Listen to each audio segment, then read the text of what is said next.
Okay, picture this. The 7 a.m. alarm blares.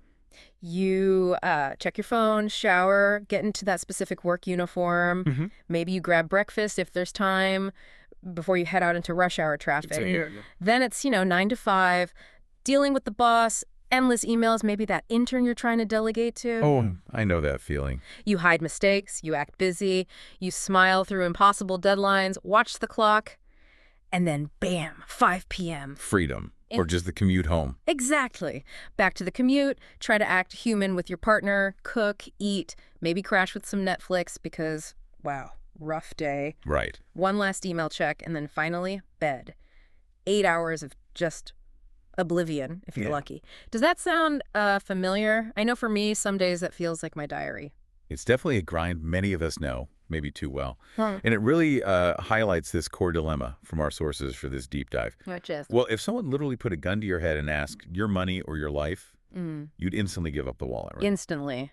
No question. Yet the material we looked at points out that so many people seem to live as if they've chosen the money over their life, trading those precious hours for this endless, exhausting cycle. That money or life thing, it really hits hard because so many of us do feel caught in that trap. So how do we even start to unpack this? What's the mission here today? Our mission today is to, fundamentally rethink your relationship with money. This deep dive, it's based on a pretty powerful framework that offers, honestly, a shortcut to getting some clarity and control. Okay, clarity and control sound good. The goal is really to get you to a point where you never have to make that awful choice again between your money and your life. Yeah. You'll be able to just say, you know what, I'll take both. Thank you. I like the sound of that. I'll take both. So if we're serious about this, about reshaping our financial lives, where do we start? Our sources suggest something, well, it sounds simple, but feels huge. Confronting this idea of enough. Exactly. Yeah. Enough. It's not about being poor or depriving yourself. It's finding that sweet spot, right? That just right amount that actually frees you from always chasing more. Because without defining your enough, you're just constantly battling the horizon, always needing more, never quite feeling satisfied. Right. And this isn't just some abstract idea. There's this really fascinating experiment from back in the 80s. Oh, yeah. Tell me about it. So researchers asked people across all income levels to rate their happiness. And what's really surprising, there wasn't a significant difference between the top earners and the bottom earners in terms of reported happiness. The difference. Pretty much negligible. But here's the kicker. When they asked how much money would make them happy, guess what everyone said? Uh-oh. More. 50% more. Yeah. Everyone, rich or poor, said 50% more than I have right now. It's like this endless treadmill. Wow. Okay. So this led the researchers to conclude that, beyond a certain point of sufficiency, they sort of pegged at around $75,000 a year. Back then, more money just doesn't really buy more happiness. Sure. That insight about enough, that 75K figure, it leads perfectly into another powerful idea from the sources, the fulfillment curve. Ah, yes, the fulfillment curve. Think about it like this.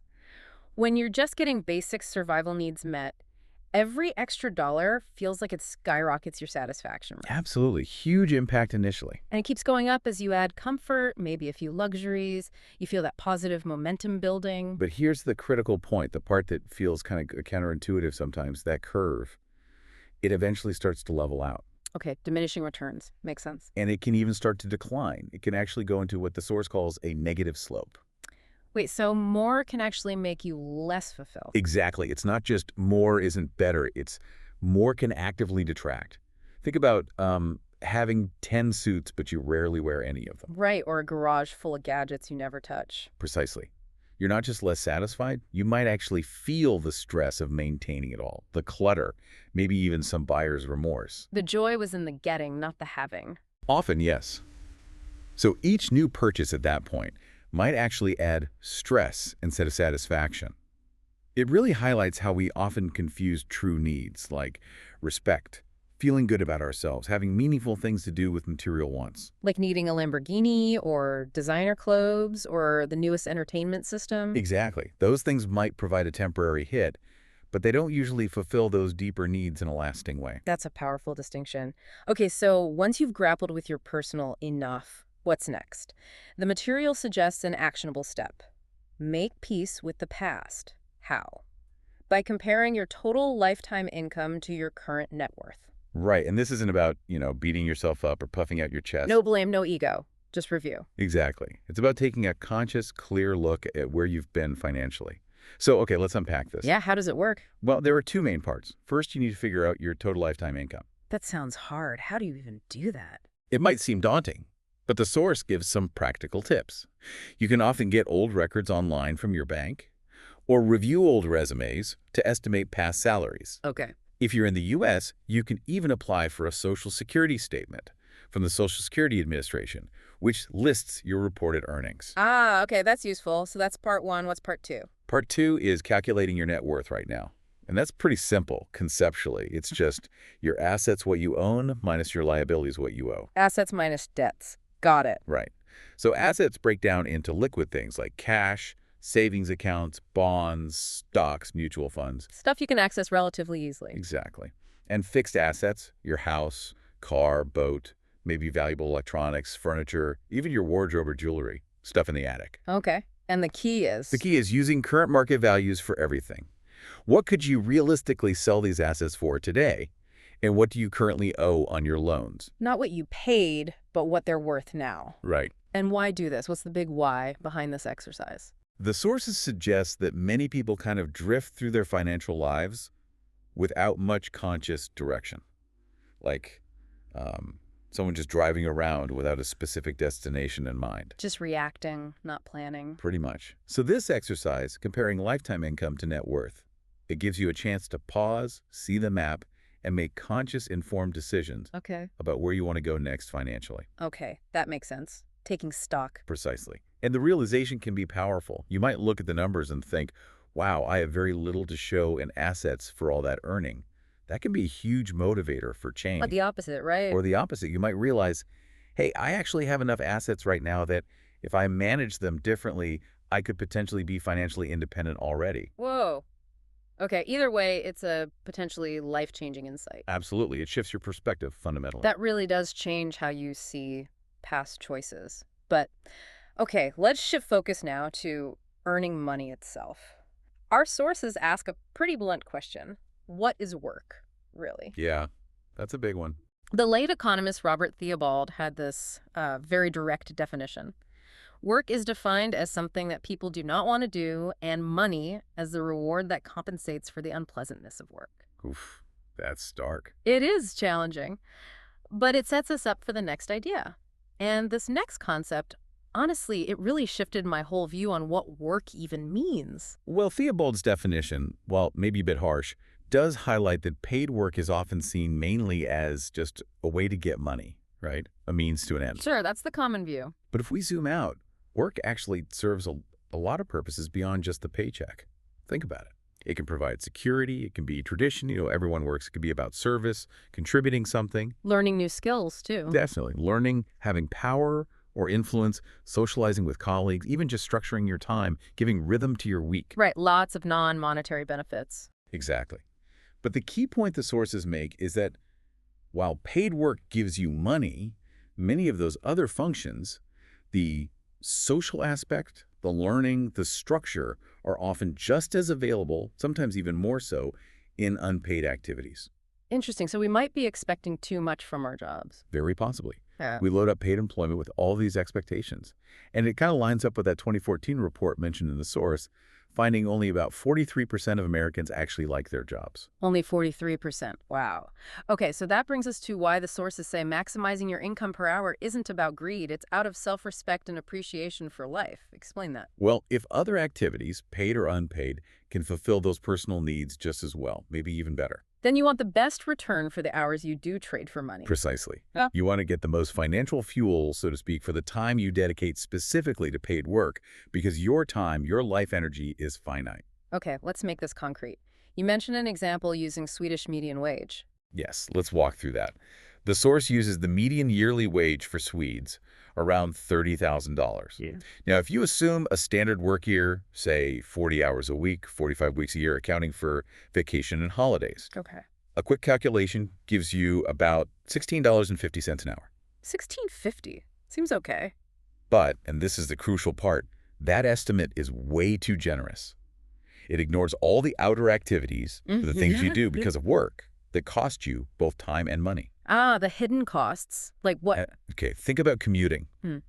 Let's estimate that adds an extra 5 hours to your week, Right. plus maybe $80 in costs, gas, public transport, car maintenance. Right. That commute eats up time and money. Then there's costuming. If you have to buy specific clothes for work, maintain them, dry clean them, maybe that's another hour to $15 a week you wouldn't otherwise spend. Uniforms, suits, yeah. Okay, and decompression. Do you bounce home full of energy? Okay. Or do you need time to just unwind, zone out? Definitely need to unwind after some days. So maybe that's another 5 hours a week, and perhaps $20 spent on things that help you decompress, a beer, takeout, whatever. So commuting, costuming, decompression. Right. What else? Oh, there's more. Think about lunches bought near work, maybe extra escape entertainment because you're stressed. Those time-out vacations you take just to recover from work, maybe job-related illness costs, even childcare needed specifically because you work. Wow. Okay, so you add all those extra hours to your work week and subtract all those extra costs from your salary. Exactly. And when you do that math for the median suite example, that $16.50 plummets. It comes out to a surprising $6.10 per hour before taxes. $6.10 pre-tax. Pre-tax. Yeah. After taxes, you're looking at something maybe closer to $4.50 an hour. $4.50 an hour. That feels shockingly low. When I first saw that number, it made me look at my daily coffee completely differently. Right. Every purchase suddenly feels heavier when you translate it into work time at that rate. What do you think is the biggest hidden cost people usually miss when they just think about their salary? I think it's often the cumulative effect, like you said, of those small everyday things. The coffee, the lunches out, the subscriptions you use to just numb out after work. They feel small individually, but they chip away constantly at your real earnings. It's almost invisible until you actually do the math. And that stark figure, that $4.50 an hour, it brings us to what might be the single most profound idea in this whole deep dive. Our sources really dramatize it. You take the red pill, you stay in Wonderland, and I show you how deep the rabbit hole goes. Oh, yes, the Matrix reference. The core idea being money isn't just dollars or euros or krona, it's life energy. This is the heart of it, really. The source argues that your one and only asset, your only true currency is your life energy, your time, your attention, your vitality. And it's non-refundable. Absolutely non-refundable. Every single hour you trade for money at your job, that money represents a chunk of that finite, irreplaceable life energy. But once you spend that hour working, it's gone forever. You don't get it back. So if we use that $4.50 an hour figure again, we can actually make this tangible. We can translate money costs into life energy costs. Think about this. Yeah, let's do it. A brand new Volvo V60. That's not just tens of thousands of dollars. At $4.50 an hour, it costs 772 working days of your life energy. Wow. 772 days. That's over 3 years of full-time work just for the car. Exactly.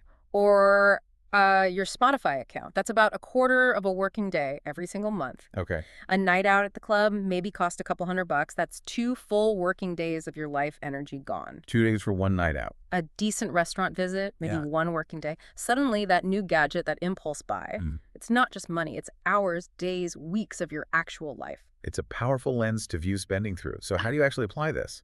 The source suggests a specific exercise. Track all your expenses for 1 month, every single penny. Okay, tracking expenses. Standard advice, right? But here's the twist. For every single expense, you ask yourself 3 crucial questions, and you actually mark down your answers. 3 questions. What are they? First, did I receive fulfillment, satisfaction, and value in proportion to the life energy spent? And you mark that with a plus sign for yes, a minus for no, or just okay if it was adequate. Okay, value for life energy, plus, minus, or okay. Okay. Got it. Second question. Is this expenditure of life energy in alignment with my values and my life purpose? Same system, plus, minus, or okay. Alignment with values, plus, minus, okay. Makes sense. And the third question. How might this expenditure change if I didn't have to work for money? Would I still buy it? Maybe spend more, spend less. Mark that with a plus if it would increase, a 0 if it stays the same, or a minus if it would decrease or disappear. Ah, the financial independence test. Plus, 0, minus. Okay, this is a really important step then. So after a month of doing this tracking and asking these questions, what should you look for? What stands out to you, the listener? You look for patterns. Right. Are you spending a lot of your precious life energy trying to impress other people? On impulse, buys you regret. Or maybe the opposite. Are you spending too little energy on things that are truly important, like your health, your relationships, your personal growth? seeing each expense as literally draining your non-refundable life energy. Yeah, that's an incredibly powerful tool for self-awareness and for change. Absolutely. And once you've really internalized this, that work consumes life energy and spending consumes life energy, it's time for the next practical step. How do you actually conserve this vital asset? Okay, how? This brings us to the wall chart, creating a simple, visible chart of your income and expenses. Yes, this is where it gets really practical, right? The rubber meets the road, so you literally get a big piece of paper. Yep, a large piece of paper, stick it on a wall where you'll see it every day. Draw your axis. Months along the bottom, the x-axis. Dollars earned and spent along the side, the axis. Okay, visual graph. Then each month you plot 2 points. Your total income for the month and your total expenses for the month. Use different colored pens, maybe red for expenses, green for income. Then connect the dots month by month. So you see the lines evolving over time. Exactly. And the source emphasizes 2 simple keys to making this work. 1, just start. 2, keep going. Right. We all know that saying a journey of 1,000 miles starts with a single step. But the source adds a crucial point. You only arrive at the destination if that first step is followed by hundreds of thousands of additional small steps. This chart is about taking those consistent steps. And what's really amazing about this, according to the source, is that it's not really about willpower or forcing yourself to cut back. It's about awareness. Just seeing it makes a difference. Apparently, yes. They found people often naturally and painlessly reduce their expenses by about 20% after just 3 months of consistently keeping this chart. 20% just from tracking visually, wow. It's like the simple act of seeing where your life energy is flowing creates this automatic, almost effortless filter. What about those big lumpy expenses though, like annual insurance payments or taxes or, oops, I just bought a brand new Volvo? How do they fit on the chart? Yeah, those unforeseen, though often predictable expenses. They're normal. But the goal is to minimize the truly unexpected ones. For charting purposes, the source suggests you could smooth out large, infrequent expenses. Just divide the cost by 12 and add that amount to your monthly expenses for the next year. Okay. Amortize it visually. Right. The real beauty of this chart over time is that it visually motivates you to increase the gap between your income line and your expense line. More green, less red. Exactly. And that gap, the money you're not spending, that starts to build up. It transforms into what the source calls capital. Capital. Okay, so not just savings, but something more active. Yes. It's money that can start working for you. It's the foundation for building income that doesn't require you to trade more of your life energy. Money that makes money, instead of you always working for money. Precisely. And this leads to adding a third line to your wall chart over time, investment income. Okay, a third line. Where does that come from? This income can come from various places. Think interest earned on savings or bonds. Dividends paid out by companies whose shares you own. Okay. Capital gains, that's when you sell an asset like a stock or property for more than you paid for it. Rent you receive if you own and lease out real estate. Even royalties from things like intellectual property or franchises. So multiple streams, potentially. Exactly. The key is this income isn't directly tied to you trading your hours. As your capital grows, this investment income line should start to climb, hopefully without you having to put in more work hours. Which brings us where? What's the ultimate goal of this chart? It brings you towards the crossover point. The crossover point. What's that? That's the magical moment on your chart when your monthly investment income line, the third line, crosses above your monthly expense line, the red line. So the money coming in from your capital is enough to cover your living costs. Exactly. At that moment, you are officially financially independent. You no longer need to work for money to cover your expenses. Your accumulated life energy, now working as capital, is supporting you. Wow, that's the goal, financial independence. That's the goal. So the wall chart fundamentally changes your perspective. Work stops being just another day, another dollar. It becomes another day, another step closer to freedom. It makes the whole process visible, tangible, and hopefully achievable. Okay, this has been huge. Let's quickly recap those 5 core takeaways from this deep dive, the things that can really change your relationship with money and life. First, decide what enough truly means for you. Get off that more is always better treadmill. Second, make peace with your financial past. Compare your lifetime earnings to your net worth to get that crucial perspective. Don't judge, just understand. Third, calculate your true hourly wage, factoring in all those hidden time and money costs related to work. Then focus on maximizing that true wage. Fourth, and this feels like the big one, Recognize that money isn't just currency. It represents your non-refundable life energy. Treat it accordingly. And fifth, make it practical. Create that visible wall chart. Track your income, expenses, and eventually your investment income. Watch the gap widen and aim for that crossover point. Build that capital towards financial independence. Exactly. And by putting these ideas into practice, you can finally move beyond that awful dilemma, your money or your life. And confidently say, I'll take both, thank you. love it. So as a final thought for you, the listener, as you go about the rest of your day, how might truly thinking about your expenses in terms of your irreplaceable life energy change the very next decision you make about spending money? Something to definitely chew on.